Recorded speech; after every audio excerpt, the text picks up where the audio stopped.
madaxweynaha dalka Mareykanka Donald Trump ayaa mar kale weerar ku qaaday Soomaalida iyo waliba Ilhan Omar isla mar ahaantaasna baadi goobaya hal qof oo Soomaaliya oo goobta ka khudbaynaya jooga. barnaamijka ayaynu ku eegi doonaa Trump ujeedada fog ee uu leeyahay iyo khubaradu waxa ay ka leeyihiin intaba. dhanka kale mubashir wiilkii dhalinyarada ahaa ee shalayta ciidamada ICE ay gacanta ku dhigeen ayaa war-saxaafadeed la qabtay markaas mayorka magaalada Minneasota iyo waliba taliyaha laamaha ammaanka ee magaaladaas. ninkan dhalinyarada ayaa daawadayaal ka warbixiyay dhibaatadii loo geystay iyo markaas wixii shalay ku dhacay inaysan ahayn haba yaraatee wax laga aamusi karo ayuu yiri. barnaamijka ayaanu ku eegi doonaa sidii loo xiray iyo waliba xaaladdu meesha ay marayso. kulanti wanaagsan daawadayaal waa 11 bisha 12 sanadka 2025 halkani waa Brit Somali TV meel kastoo dunida ka joogtaan ikhtiyaaray subax wanaagsan. migrated waa xawaalad casri ah oo hantiday qalbiyada ummadda Soomaaliyeed. waxay caan ku tahay adeegga hufanaanta iyo ammaanada. kan iskaaray migrated waa gacanta digitalka ee xawaalada amal gacmo furan kusoo dhawaada. haddaba kala soo dega Google Play and App Store migrated app kusoo dhawaada.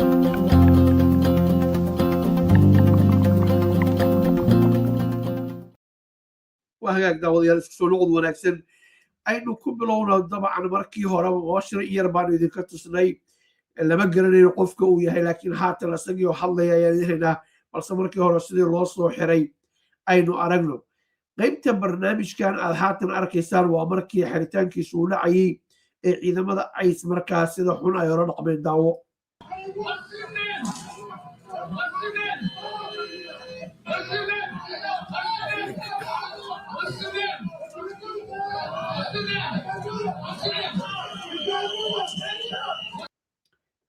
argagaxa wejigiisa ka muuqda waad arkaysaan inta uu leeyahay. ninka dhalinyarada ah shaqo ayuu ka soo baxay xilli uu markaa doonayay inuu berefero u baxo ama break waxa la yiraahdo oo banaanka wax ka doonto ayaa lagu soo booday. waxa duqa magaalada uu sheegayaa Jacob Faride ujeedada loo xiray ayuu yiri gacanta loogu dhigay oo kaliya in uu jinsigiisu Soomaali u yahay waxayna ku tusaysaa ayuu yiri ICE haba yaraatee wax ay xeelinayaan ama ay garanayaan inaysan jirin. his words not mine. laakiin wejigiisa argagaxa ka muuqda arag asagoo yar ayaa dalka Mareykanka la keenay wax dembi uu galay ma jirto. nin markaa maas xiran oo wejigu u dadan yahay oo aan la garanaynin aan haysanin markaas waxyaalaha lagu garto laamaha ammaanka sida booliiska nambarada ugu dhigan garabka oo kale oo lagu garto magacooda oo laabta ugu qoran iyo macluumaadka kale ee markaa muhiimka ah. haba yaraatee wax ugu qoran ma jirto ayaa eryaday. argagaxaas ayaa wejigiisa ka muuqda asagaa ka warbixin doono goor dhow laakiin arrintaanu waxaa muuqata Soomaalida si gaara in loo bartilmaameedsanayo. waa kan mar kale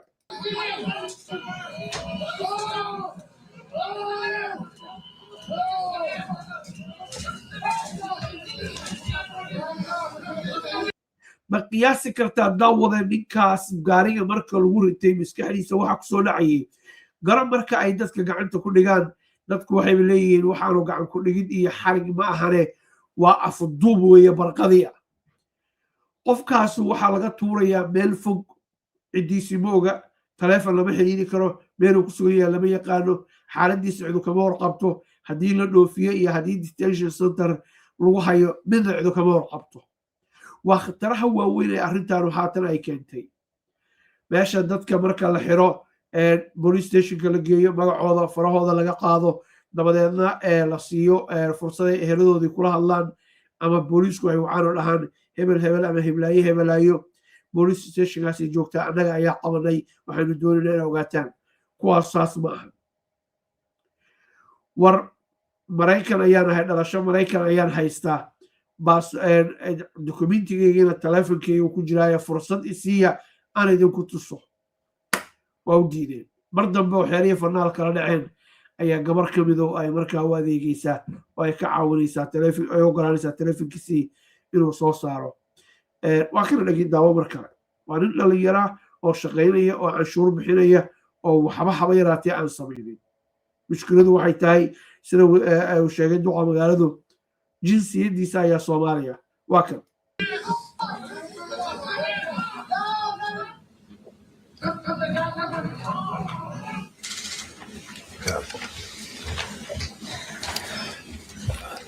What you very clearly saw in that video was Mubashir, an American citizen, someone who has been here nearly his entire life, tackled, handcuffed, taken into custody for no reason at all in clear violation of law and the Constitution of the United States for simply walking down the street and looking like he's Somali. This should make every single person in America, whether you are a Democrat or Republican, livid. For those that believe in the work of the founding fathers, for those that believe in the maintenance and endurance of our republic, for those that want to stand up for justice, now's the time to be speaking out. Because I've got one basic question for everybody who's watching, and I'm looking for one basic answer. Are you an American citizen? If you are an American citizen, you yourself may be in the crosshairs of this administration because in that sense, you're no different than Mubashir.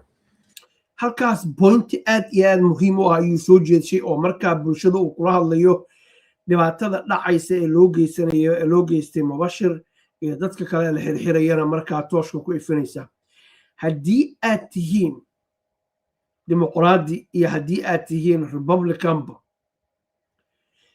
waxa dhacaya waa in ay idin taabtaan oo idin daqniyaan maxaa yeelay dalkan wixii lagu dhisay oo dadkii markaas Mareykanka ahaa dhisay ay ka tageen ma ahan iyo wixii la isku ogaa ee markaa sharciga waafaqsanaa ayuu leeyahay adigana berrito way kugu dhici kartaayo ogow waxa Mubashir maanta ku dhacay adna way ku sugayaan haddaan si kale u dhigna af Soomaaliga wuxuu leeyahay ninkii qeyrkii loo xiiro timaha soo qoyso haddaba waxaanu haatan dhegeysanayna Mubashir laftigiisa oo hadlaya balse muuqaalkan intaan dhamaysan yartaa ka hadlay This is a person that was leaving for his lunch break. This was a person who was out on the street doing literally nothing. وحاجات wax uu sameeyay ama fal dambi uu gacanta kula jiray ama tuhul soo galay ma jirto labuhu maraya waxa loo bartilmaameysana waa Soomaali oo kaliya ayuu yiri waa kan hadaba soo hadlaya Donald Trump ayaa noo soo socda oo wixii horeba yiri ka daro dib dhan noqoy haatan Soomaalida baadi goobaya hal qof oo Soomaaliya bay ku jira hal qof oo Soomaaliya bay ku jira odaba buuse garanaynin in aynu ka nimid dad goba iyo dal goba oo aan sida loo gorgorin loona bahdilin waqtigan haya no problem here we go wakil Mubashir oo arinta ka hadlaya iyo wixii ku dhacay Good afternoon everybody my name is Mubashir and I never expected to be standing in front of all these cameras and microphones but what happened to me cannot stay quiet what happened to me was unjust uncalled for I was simply on my lunch break I literally went downstairs from my building I wasn't even outside for mere seconds before I seen a masked person running at me full speed. He tackled me, pushed me inside the restaurant, like as you can see in the video. I told him I'm a U.S. citizen. What is going on? He didn't seem to care. He dragged me outside through the snow while I was handcuffed, restrained, helpless, and he pushed me to the ground and he put me in a chokehold. وarrimaha ays lagu soo dacweynayo inuu joog hole uu ku qabtay oo markaa qoorsagaara ama ceejin oo kale uu ku qabtay culayskiisa oo dhan dhabarka uu ka saaray oo markaa lahaa am hurt waa xanuujinaysaa uu leeyahay waa kan mar kale that was very uncalled for I thought I got really hurt and after that they put me inside the vehicle and they asked me we have to verify if you're a U.S. citizen because I believe you're an illegal citizen because you ran from me.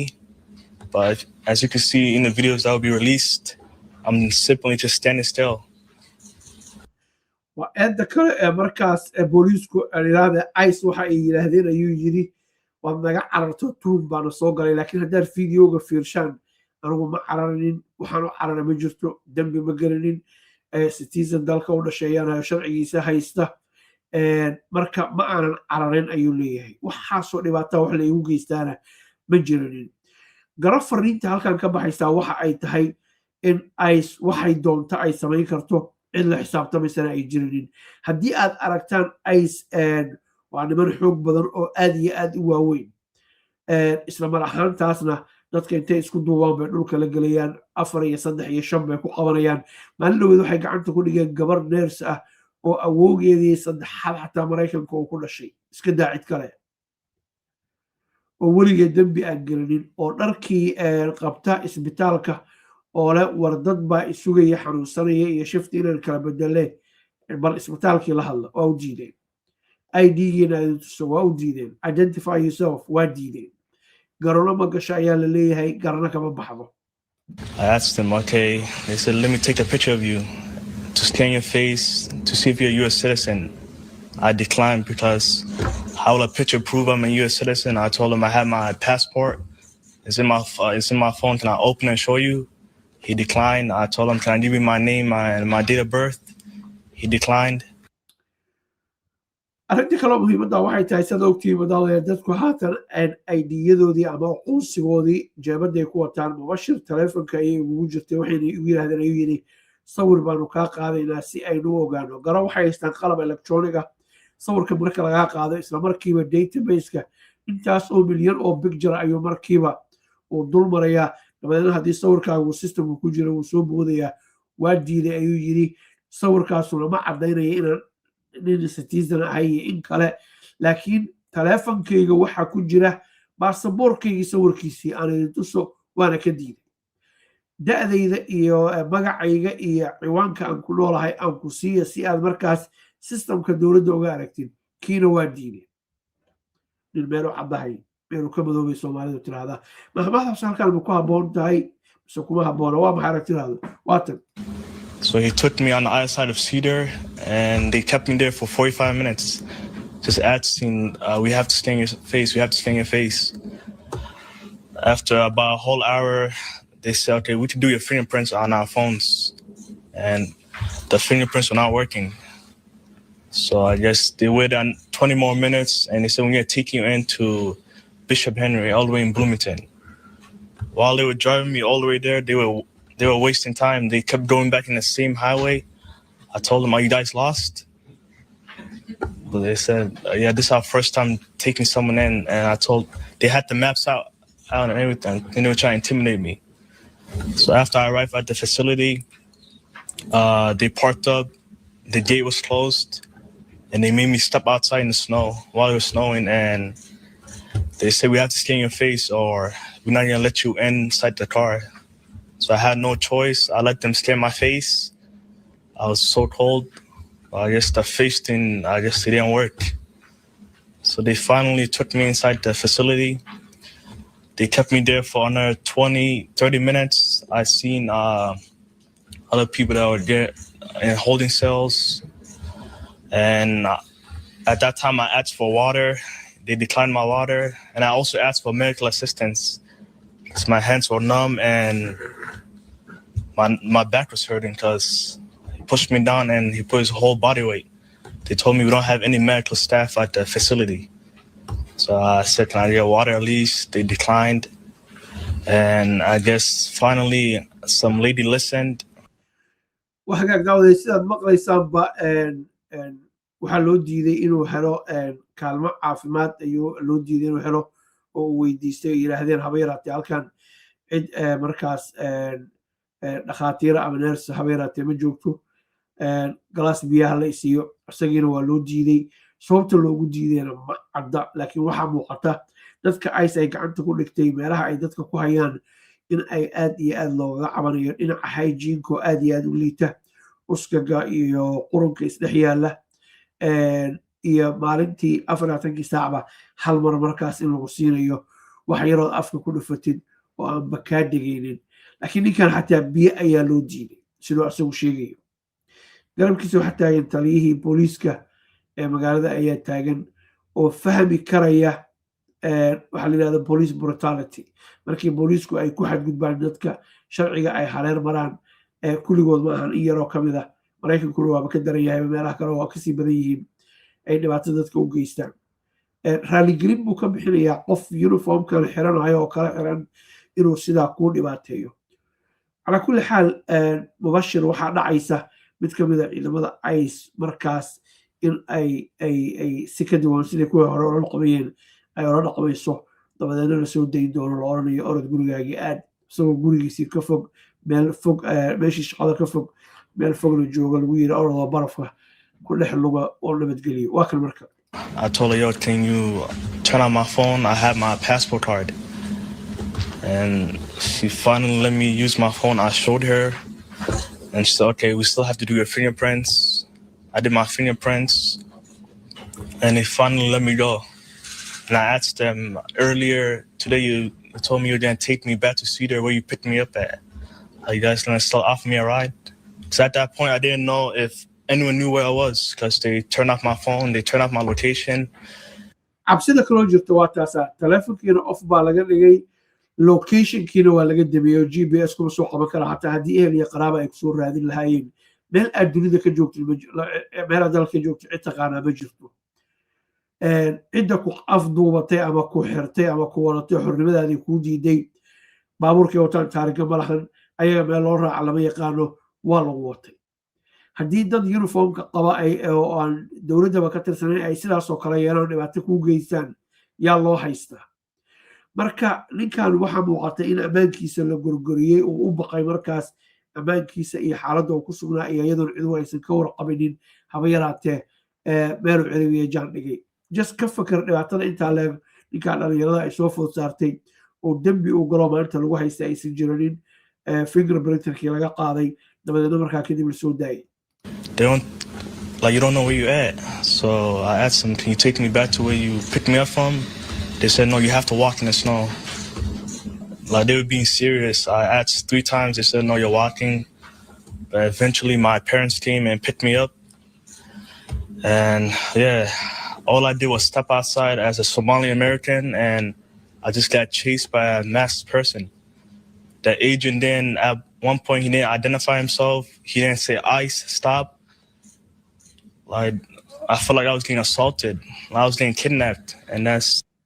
There you go. Aabihii hooyadii baa soo qaaday way diidan inay soo celiyaan waxaa la dareemay ayuu yidhi in la afduubtay assault la igu sameeyey marnaba aysan sheegin cidda ay yihiin waad aragteen sida loo xiray iyo dhibaatada iyo qaylada ka baxaysay iyo argagaxa ninka dhalinyarada ah marka fariinta uu dirayo duqa magaaladu waxay tahay haddii ninka dhalinyarada ee muwaadinka saas loo galay idinkana waa idinku soo socotaa ogaada waxaan rabnaa inaan halkaas ogaga baxno daawadayaal haatan oo aynu aadno aflagaadada kale ee horta leh ee uusan Donald Trump xilli uu taageerayaashiisa oo aad iyo aad ula dhacsan hadalkiisa oo aad moodin almost electric marqaan inay ku jiraan oo markaas Soomaalida uu mar kale aflagaadeynaya waa kan aynu wada daawan into our country, the people that aren't wanted in their countries, by the way. I think that's a great, like Somalia. Welcome. Do we have any individuals from Somalia in the group? Please raise your hand. That's for Minnesota.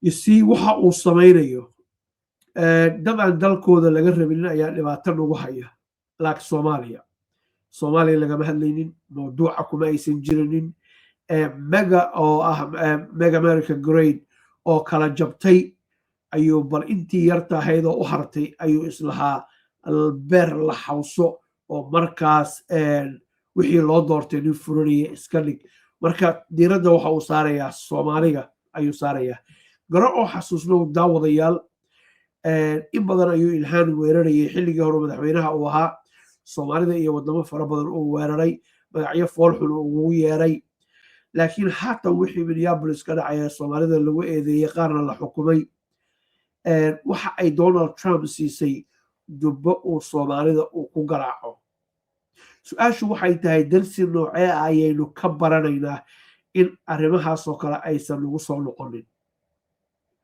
oo magaca iyo sharafta soomaalida aan meel loogaga dhicinin maadaama aan ognahay dadka soomaalida intooda badan dad shaqaysta dadaalay horumar gaaray inay tahay cidno maraykanka uma tegin gidaarna ugama soo boodanin inay gacmaha isa saarato oo markaas cayr la siiyo balse inay shaqaystaan horumar gaaraan wax qabsadaan meesha ay joogaan soomaalidu waa kuwa mar walba ka muuqda marka Donald Trump unprovoked iyadoo ay tahay contextka hadalkiisu ayuu soomaalida weerarayaa daawo dadka ka dambeeya oo la dhacsan hadalkiisa oo laga yaabo in badan oo ka mid ah inflationka ama sixir bararka maraykanka ka jira inuu dhibaato ku hayo haddana die hard weeyaanoo waxa ay doonayaan inay jeergareeyaan oo u sacabiyaan wax walba uu yidhaahdo qosol ayay la daadanayaan xilli uu dadka soomaaliyeed uusan waxba ola haraynin soomaaliya aan laga hadlayn haba yaraatee waa kan mar kala daawo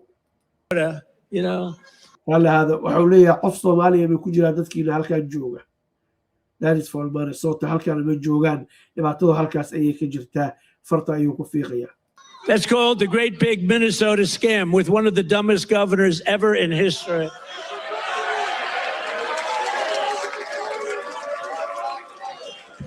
I love this Ilhan Omar, whatever the hell her name is, with the little turban. I love her. She comes in, there's nothing but bitch. She's always complaining. She comes from a country where ma jiro madaxweyne maraykanka soo maray oo erayada noocaasa gaar ahaan kan u dambeeyey oo kala ku dhawaaqay inta aan ogahay waxaana leeyahay odaygaana waa out of line weeyaan yacni xad kasta iyo xuduud walba uu dhaafay wuxuu isticmaalayaa luqadii suuqa oo sagxadda ayuu joogaa meeshii ugu horreysay siyaasadeeda inuu weeraro wixii dhacay uu weeraro oo wax la gartay laakiin weerarka shakhsiyeysan ee noocaas oo kale ah mid loogaga bartay hogaamiye caalami ah caalamka waddanka ugu weyna haba yaraatee ma ahan but that's Trump for you. Here we go again. I mean, it's considered about the worst country in the world, right? They have no military, they have no nothing, they have no parliament. They don't know what the hell the word parliament means. They have nothing. They have Donald Trump wuxuu leeyahay Soomaaliya militarina ma laha baarlamaanna ma laha asagu ama kas ha u yiraahdo ama aqoon darraha ka ahaato waxaa inta badan aynu ognahay dadka garabkiisa taagan iyo kuwa taageera marka la eego haddii la weydiiyo Soomaaliya maabka dunida meeshay kaga taalaa badankooda inay maanta ku guul daraysan lahaayeen baarlamaan inaynu lahayn horey u lahaan jirnay haatan leenahay shaki cid ogaga jira haba yaraatee ma jirto laakiin Donald Trump waxaa leeyahay there's something far more sinister going on here inuu yidhaahdo Soomaaliya baarlamaan ma lahan haba yaraatee ha taag darnaado fashil ha ahaado shaqadiisii ha gabo musuq ha hareeyo haddana baarlamaan ayay Soomaaliya leedahay marka maalin walba meel bay joogtaa qodaxdu habba intaad taagsatay kuugu tagtaa baa la oran jiray marka maalinaan ka baarlamaan ficnin ayaa jirta barisamaadkii baritana waynu ka fiicnaan doonaa laakiin Trump ayaa la baarlamaanna ma lahan militarina ma lahan wiilasha cadceedda taagan habeen iyo maalin argagixisada hortaagan warmiyuusan ka hayn no police. They police themselves. They kill each other all the time. I love it. She comes to our country and she's always complaining. ayaga ayaa islaynaya habeen iyo maalin Soomaalidu ayuu leeyahay si kastoo ereygaas wuxuu yahay u kharaar yahay u foolxu yahay u dhaawac badan yahay inta aynu qoriga dhigayno dagaalka iyo colaadda dhexdeena aynu joojinayno dhiiggeena daadanaya shariifka aynu joojinayno inna lagu tunto afka haraatina laga geliyo annaga ayaa halkaa isdhignay dhiigga Soomaaligu inuu daato oo la islaayo waa in la waayaa oo la cirib tiraa ay noqotaa ceeb nin walaalkii dilaya laba qof inay isku dhacayaan shaki kuma jiro laakiin dagaal Soomaali dhex mara oo colaad keena oo dhiig ku daato maantana looma baahna shalina looma baahnayn goormo ayaynu weynaanaynaa oo darsi ka baranaynaa waa kan Trump iyo aflagaadadiisii about the Constitution allows me to do this. We ought to get her the hell out. She married her brother in order to get in, right? She married her brother. Can you imagine if Donald Trump married his sister? Beautiful. She's a beautiful person. If I married my sister to get my citizenship, do you think I'd last for about 2 hours or would it be something? meel kale aan kaa tuso وكوسي دينا فيديوغا مدحوينها وحين ognahay xaaladda dhaqaalaha dalka Mareykanka meesha marayso barnaamijyo ilaa 3 ayaanu ku soo qaadanay daraasadii ugu dambeysay asaga popularity-giisa ama sumcadiisu 25% ayay hoos u dhacday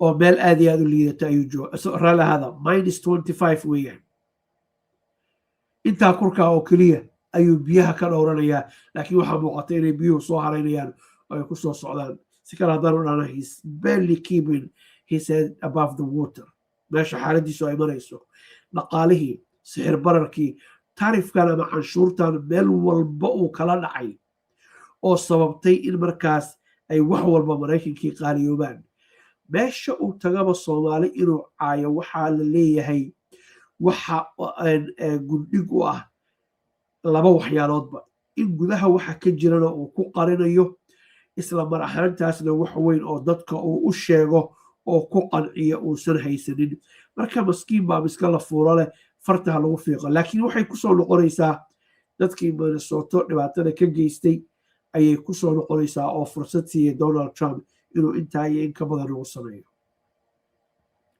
marka ninkaanu meeshii la rabay siyaasadiisa sababta bixinta kobcinta dhaqaalaha hoos u dhigidda maciishada inuu dadka u sheego 24 saac inuu Soomaaliya caayo waxaa la leeyahay waa qiiq isku qaris iyo qar iska tuur aragtidaas adugu ma qabtaa mise waa aragti khaldan ra'yigaaga saliimkaana la wadaag waa kan Donald Trump less than that. She married her brother to get in. Therefore, she's here illegally. She should get the hell out. Throw her the hell out. She does nothing but complain.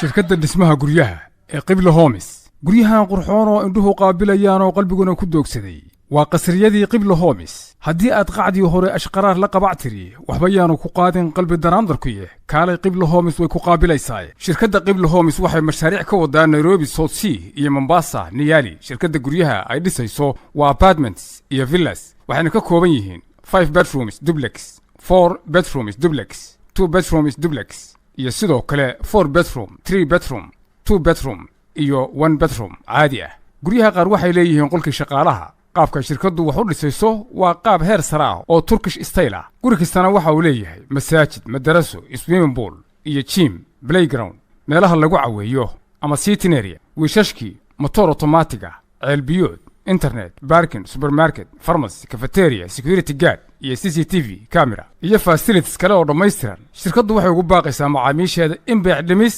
soconaysa muddo 5 bilood oo u dhiganta 150 bari iyo fursad kale oo qaali ah loo sameeyay wixii faahfaahin inta dheer la xiriir maamulaha sare ee shirkadda